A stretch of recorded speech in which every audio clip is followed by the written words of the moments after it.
If you had to fight a monster that is 10 times your weight, how would you approach the situation? If you're smart, you wouldn't rush into it. You would devise a plan. This is how we approach combat in Outward.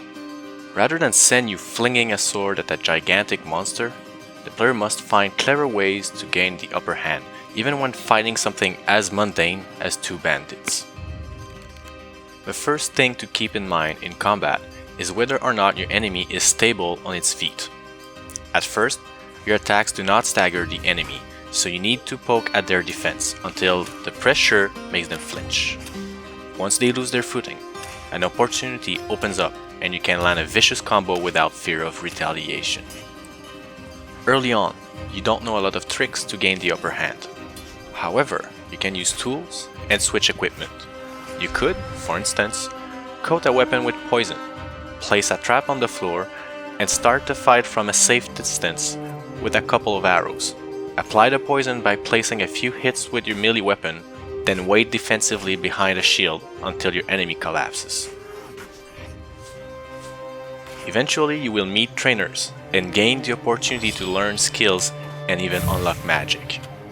We wanted magic to have a more ritualistic approach, in which we deconstruct spell casting step by step. The very first spell you learn is the Spark, a small flame that barely hurts anything, and on its own is probably more useful as a way to light up a fire than for combat.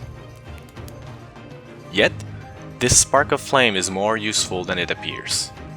Let's say you found a mana stone while mining, converted it to a firestone using alchemy, and knew how to expand that firestone to create a magical fire sigil, and then cast Spark while standing in this fire sigil.